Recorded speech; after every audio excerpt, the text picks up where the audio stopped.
സുഹൃത്തുക്കളെ നമസ്കാരം. നമ്മുടെ ശബരിമല വിഷയമാണ് ഇപ്പോൾ കത്തി നിൽക്കുന്നത്. അപ്പോൾ ആ ശബരിമലയിലെ അയ്യപ്പൻ്റെ അവിടുന്നുള്ള സ്വർണങ്ങളും അവിടുത്തെ സാധനങ്ങളൊക്കെ അടിച്ചു മാറ്റുന്നതൊക്കെ ഞാൻ പറയുന്നതിനെക്കാട്ടി കൂടുതൽ സാധാരണക്കാരായ ആൾക്കാരെല്ലാം ഇപ്പം മനസ്സിലാക്കി കാണും. അതിൻ്റെ ഇടയ്ക്ക് അതിൻ്റെ ശ്രദ്ധ മാറ്റാനായിട്ടാണ് നമ്മുടെ വിവാദ നായിക എന്ന് പറഞ്ഞു കഴിഞ്ഞാൽ ഏതാണ്ട് സിനിമയിൽ അഭിനയിച്ചിട്ടുണ്ടെന്നൊക്കെ പറയുന്നുണ്ട്. നായികയെന്ന് അവർ തന്നെ പറയുന്നു, ചാനലിലെ അവതാരകയാണെന്ന് പറയുന്നു. ഇതൊന്നും ഞാൻ കണ്ടിട്ടില്ല.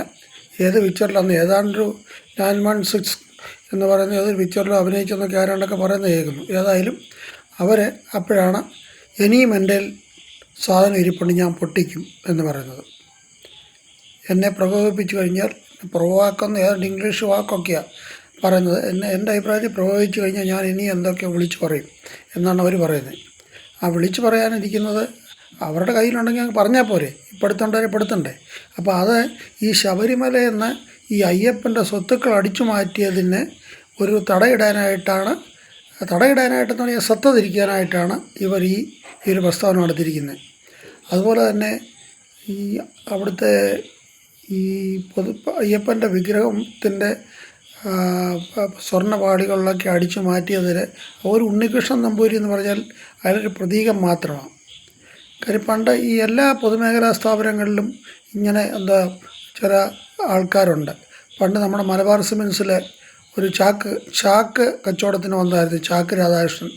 അദ്ദേഹമാണ് അവിടുത്തെ ഏറ്റവും വലിയ ആളായി മാറിയത് എന്ന് പറഞ്ഞ പോലെ ഉണ്ണികൃഷ്ണൻ നമ്പൂരി. ഇതിപ്പം ഈ രണ്ട് തുടർഭരണം കിട്ടിയ കാരണമാണ് ഇത് കണ്ടിന്യൂ ആയിട്ട് ഇത് ചെയ്യാനൊത്തെ, അല്ലെങ്കിൽ ഇത് ഒക്കത്തില്ലായിരുന്നു.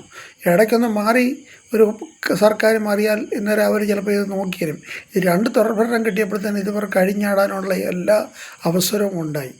അത് കാരണം അടിച്ചു മാറ്റാവുന്നതിൻ്റെ പരമാവധി അടിച്ചു മാറ്റിയിട്ടുണ്ട്. അത് ഉണ്ണികൃഷ്ണൻ നമ്പൂരി അല്ല, അദ്ദേഹം ഒരു പ്രതീകമായി, ചാക്കരാധാകൃഷ്ണൻ്റെ കൂട്ട് ഒരു പ്രതീകമാണ്, അത്രേ ഉള്ളൂ. അല്ലാതെ ഉണ്ണികൃഷ്ണൻ നമ്പൂരിയല്ല ഇത് മൊത്തമായിട്ട് അടിച്ചു മാറ്റിയത്. പക്ഷേ പുള്ളിക്കാരൻ ഒത്തിരി സ്വത്ത് സമ്പാദിച്ചു. പക്ഷെ അപ്പം അയാളുടെ പുറകിൽ നിന്ന മന്ത്രിമാരും ദേവസ്വം ബോർഡ് മെമ്പേഴ്സും ഒക്കെ എത്ര സമ്പാദിച്ചു കാണും നമുക്ക് ഊഹിക്കാവുന്ന കാര്യമേ ഉള്ളൂ. ഓക്കെ, ഗുഡ് നൈറ്റ്, ജയ് ഹിന്ദ്.